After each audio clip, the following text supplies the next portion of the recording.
All right, so it's 24 October. We got 2 coats of paint on this outside wall. So we start moving more shelves in front of here. Also got our 18,000 BTU mini split mounted up there. Let me show you what we're doing on the other side.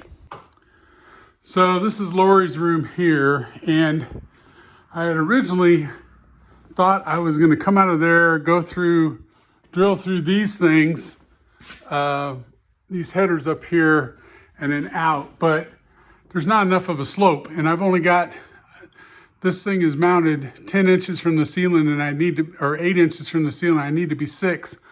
So I can't go up any higher really. But what we're gonna do is we're gonna come out here. I'm gonna build a wall across, even with this truss right here. And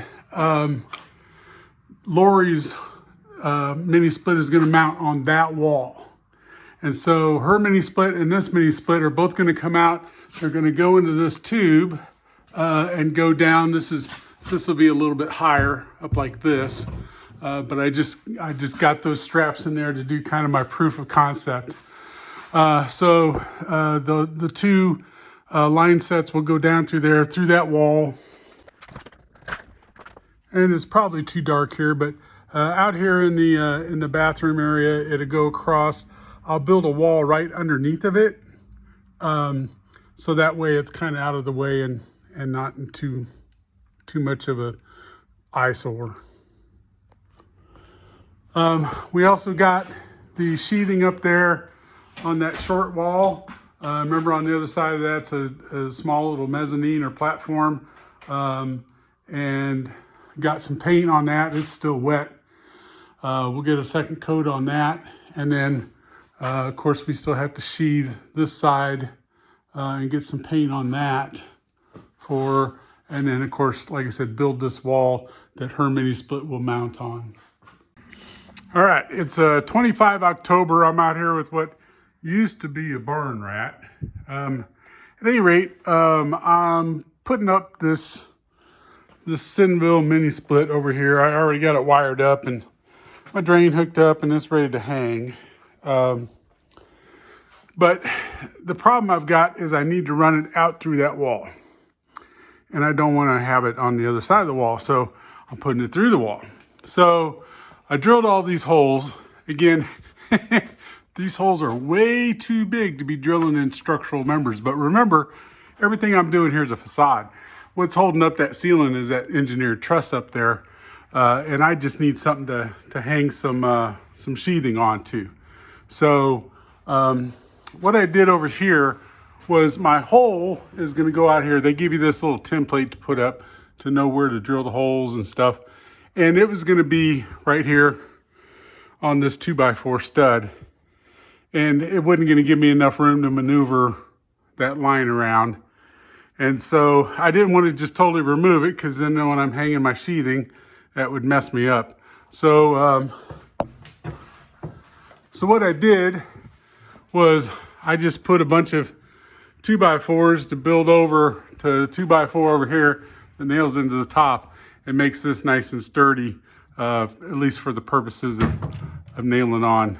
I gotta put some nails on this to this part here. This part's nice and sturdy.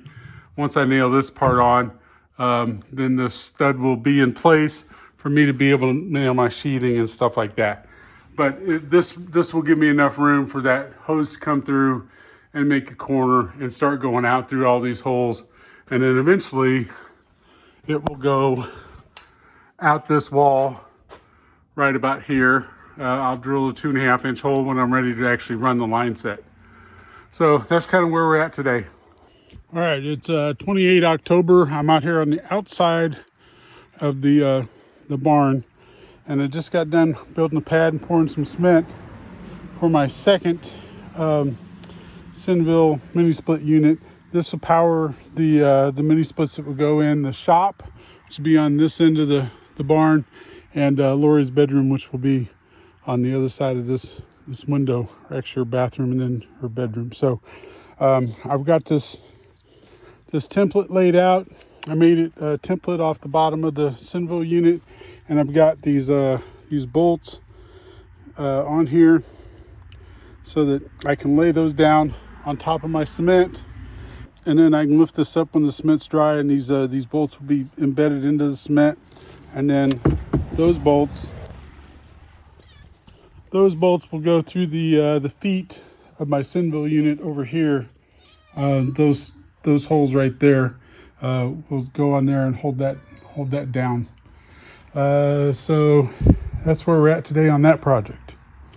All right, it is 28 October, and I got my line set coming in to the wall here, going up and over to the unit that's on the other side there.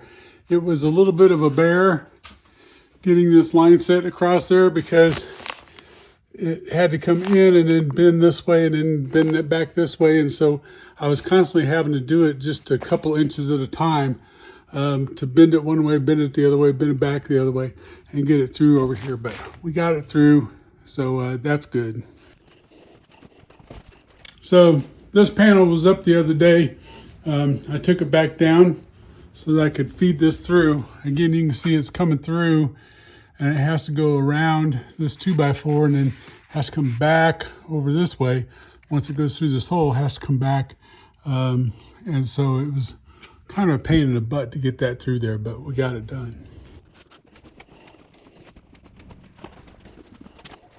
All right, and then this here is the wall between the studio and what's going to be the pantry. We got sheathing up on that. Obviously, some electrical outlets and some paint. I ran out of paint. I'm using up old paint for first coats anyway, so but that was as far as I got with that can of paint that I had. So we'll get that painted later. All right, it's 30 October. I'm in my room. I just got done adding some detailing here with some paint. And I like it. I like it. I had this door sitting over here because I was not planning on putting yellow on this wall, but I put a little bit on there, and I like that too. So we'll finish this wall up later. But at any rate, that's what we're up to today. Besides that, I'm working on a mini split. I done vacuumed it down for about 30 minutes and shut it all off. Waiting to see if it holds pressure, and then we'll be done with that mini split. So the other thing we have done is I've got a couple panels here painted. These are going to close off what I call my short wall. So those will go up there and close off that opening that goes to the mezzanine. And we got enough there for about half of it.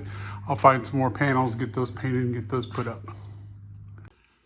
And yesterday I permanently affixed this panel here now that we got the mini split lines run through.